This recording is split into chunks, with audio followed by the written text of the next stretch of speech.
বন্ধুরা, সবাইকে আদাব। আমি আজকে আপনাদের মাঝে যে ভিডিওটি নিয়ে আসলাম সেটা হচ্ছে ভুট্টা চাষ পদ্ধতি। কিভাবে ভুট্টা চাষ করলে আপনারা অধিক পরিমাণে ফলন পাবেন তা নিয়ে আমার আজকের এই ভিডিওটি।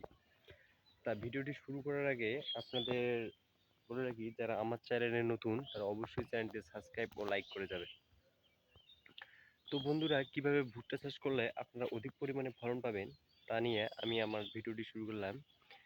তো ভিডিওটি শুরু করার প্রথমেই আপনাদের একটা বিষয় জানিয়ে দেই, পরিশ্রম ছাড়া কোনো কিছু সম্ভব না।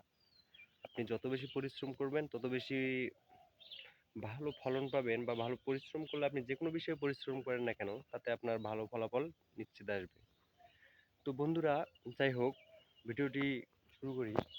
আপনারা বাজার থেকে একটি বীজের প্যাকেট কিনে আনবেন। ওই বীজের প্যাকেটের সাথে আপনারা বিষ মিশ্রি করিয়ে সে বীজটি রোপণ করবেন। রোপণ করার পর আপনাদের 10 থেকে 12 দিন পর যে চারাটাও বের হবে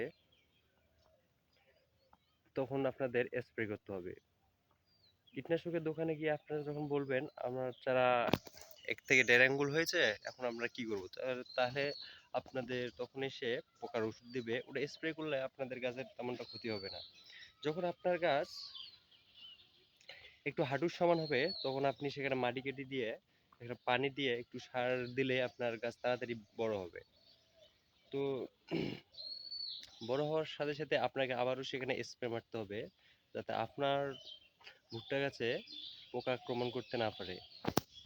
এগুলো বিষয়ে যদি আপনি খেয়াল না রেখে আপনি যদি ভুট্টার বীজ এনে ভুয়ে জমিতে সে বীজ রোপণ করে রেখে দেন, তাহলে আপনার জমি থেকে কোনো ভালো ফল আশা করা যাবে না।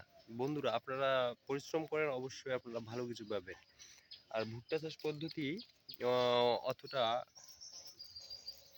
কঠিন পরিশ্রম করতে হয় এমনটাও না। আপনারা একটু সহজ আহ, কিছু অল্প পরিশ্রম করলে আপনাদের ভুট্টা চাষ পদ্ধতিটা হয়ে যায়। কারণ আপনাদের ভুট্টা চাষ পদ্ধতি অত কাজ করতে হয় না, অত করতে হয় না। তো বন্ধুরা, আপনারা দেখতে পাচ্ছেন যখন আপনার ভুট্টাটি গাছে আসবে এমন মনে হয়, তখন আপনাদের অবশ্যই সে জমিতে পানি দিতে হবে।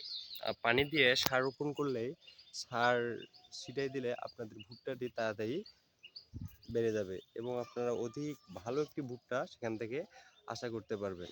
তো বন্ধুরা, আমি আমার ভিডিওটি না বাড়িয়ে এখানেই শেষ করতেছি। খোদা হাফেজ। আপনারা সবাই অনেক ভালো ও সুস্থ থাকবেন। এবং ভুট্টা চাষ পদ্ধতি সম্পর্কে যদি আপনারা না জেনে থাকেন তাহলে আমার ভিডিওতে অবশ্যই কমেন্ট করবেন এবং কমেন্টের মধ্যে জানিয়ে দিবেন যে আপনারা কোন বিষয়টি বুঝতে পারেননি, আবার কোন বিষয়টি বুঝতে পেরেছেন। আচ্ছা বন্ধুরা, খোদা হাফেজ। আপনারা ভালো থাকেন, সুস্থ থাকেন। ধন্যবাদ।